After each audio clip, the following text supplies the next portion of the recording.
Hey 49er fans, I'm Thomas Mott. Welcome into Chat Sports. Before we start today's video, give me your level of confidence in Williams re-signing. We're talking about Trent Williams and the starting left tackle of the 49ers. I'm getting a little concerned.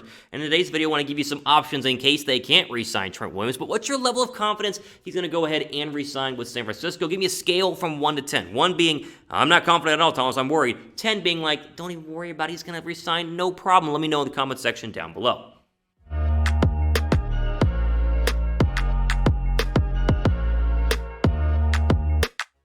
Okay, so as I mentioned there when we had started the video, I think the 49ers have some big questions at left tackle right now. I think the odds of them signing Trent Williams, who I thought they were going to re-sign weeks ago, are starting to dwindle as we get closer and closer to the start of free agency on March 17th. With that being said, if Trent Williams does end up leaving, 49ers have a lot of issues and have to go ahead and plug a major hole at left tackle, and perhaps they do it in the draft, but maybe they go ahead and do it in free agency, so we'll give you some options here in this video today. So as we said, Trent Williams, who was traded to San Francisco during the draft last year and then re-signed to a one-year contract, is essentially going to hit free agency, barring some sort of, crazy deal, which could happen technically any day now, but doesn't feel like it's going to happen. The San Francisco 49ers are going to be without the 8-time Pro Bowler as the starting left tackle going into the 2021 NFL season. And the reason why? Because he's expected to cost anywhere between $16 and $18 million a year, which, last time I checked, San Francisco does not have the money to go ahead and do that. So everyone keeps saying, at least what I've been reading, is that it's all but certain the 49ers are not going to go ahead and be able to bring him back because, again, he wants to be paid like one of the highest paid left tackles in the National Football League, and the 49ers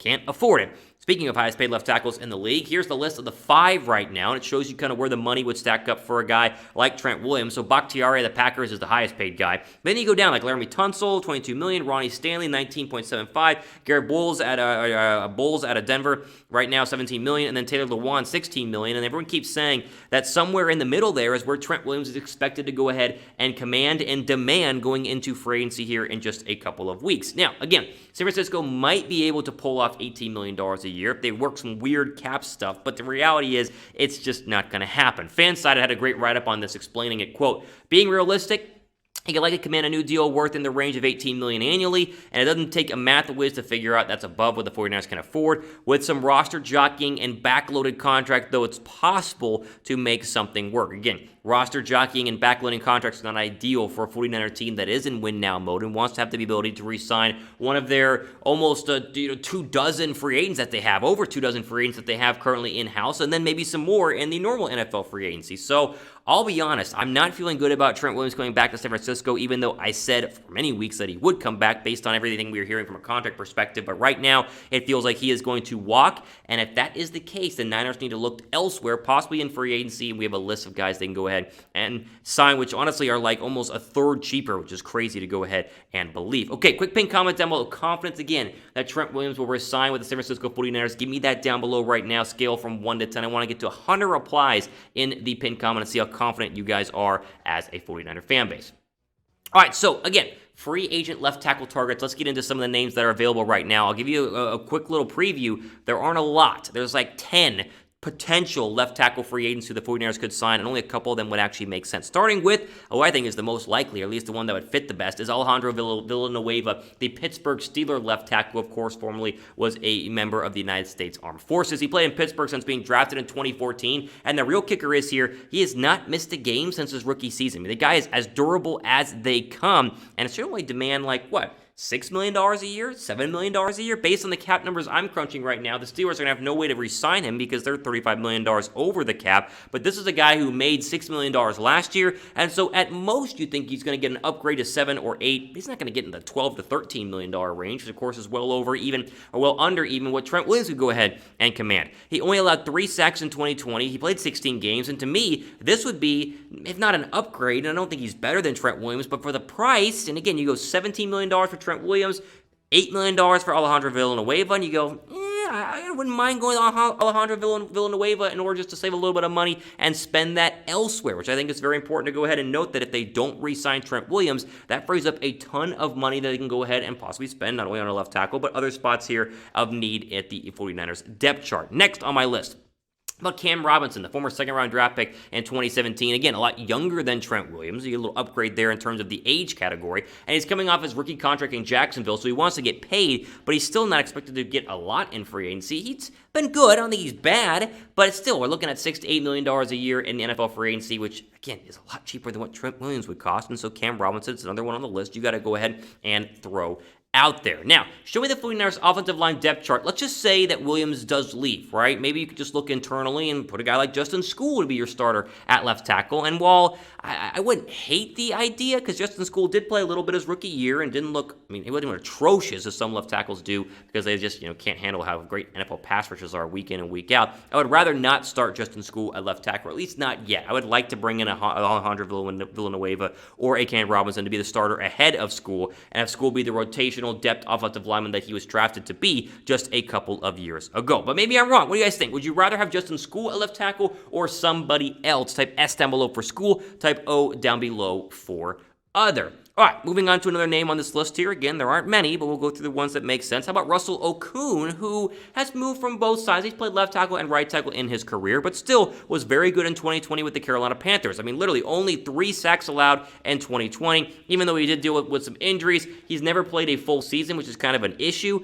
But he's still a very good left tackle that would make a lot of sense for San Francisco if they need to go ahead and sign somebody to replace Trent Williams. He's expected to only cost between $6 to $10 million in free agency, which, again, is a lot cheaper than what Trent Williams is projected to go ahead and command. Now, funny thing here quickly on Russell Okung, he negotiates his own contracts, and he negotiated his most recent contract with the Panthers where he would get paid half his salary in Bitcoin.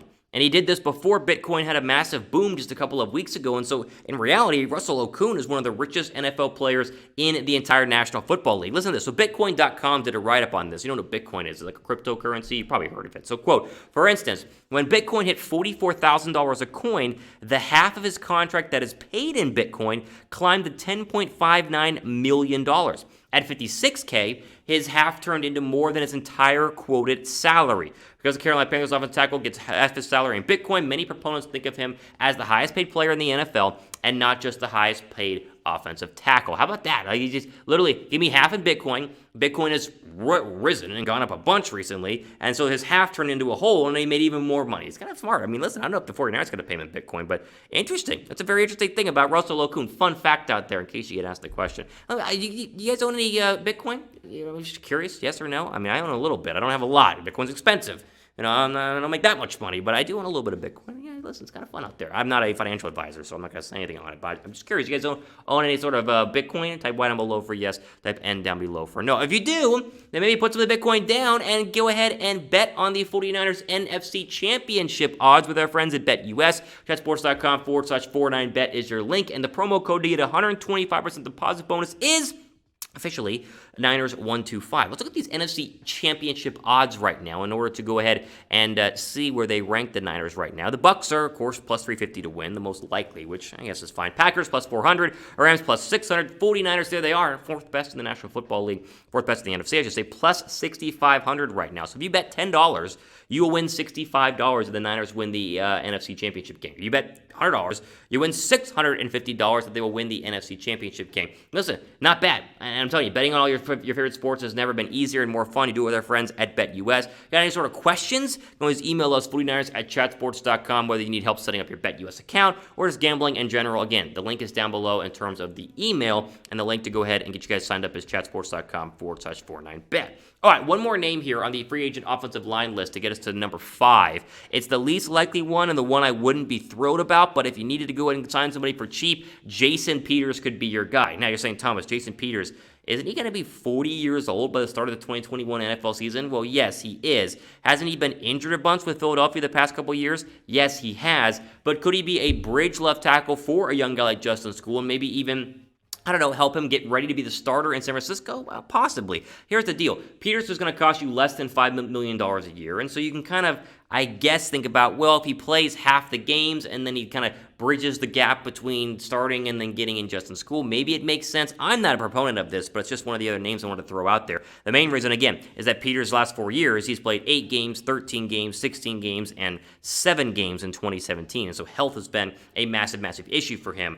I would not sign him, but let's just say that Trent Williams leaves and the 49ers can't get Villanueva or Cam Robinson or anybody else, and they got to get somebody to go ahead and, we're hopefully holding the fort until Justin School is ready. Peters could go ahead and be an option, and that's what I'm here for. I'm here to provide options for you guys on the 49ers report. Okay. So, before we go ahead and end the video, I want to go ahead and quickly show you guys some offensive line prospects in the draft in case Trent Williams does leave. Maybe you go to the draft. We know that Penei Sewell is the best left tackle, but he's going to go way too early, so you probably can't have him. Rashawn Slater out of Northwestern. Rashawn Slater, not Rashawn. Rashawn Slater, not Rashawn Slater. Excuse me. He's the Northwestern guy. Really good. He's been mocked a lot to Dallas at number 10, but maybe he slips past and falls to 49ers at number 12. And then you got Elijah Vera Tucker out of USC and Christian Darrison out of Virginia Tech. There are plenty of other options there. And so the main point of this video, again, is to show you, one, I'm not feeling confident that Trent Williams is going to go ahead and come back. Two, here are some free agent names who are way cheaper and that actually makes sense in a Villanueva, the Cam Robinson, and Russell Okung. Here's another older option, a guy like Jason Peters, who, to me, is too old, but still could be an option. And then finally, some draft prospects that we've talked about here on the channel over the past couple of weeks. Again, best offseason coverage for the 49ers. Make sure you guys subscribe down below. Trying to get to 33,000 subs here soon. Subscribe, we get to 33,000. I'd appreciate each and every one of you guys also clicking the notification bell. Ultimately, out for today here in the 49ers Report, going to do a mailbag video, another news and rumor later on this week, so stay tuned for that. But for Chat Sports, I'm Thomas Mott, signing off for the rest of your day.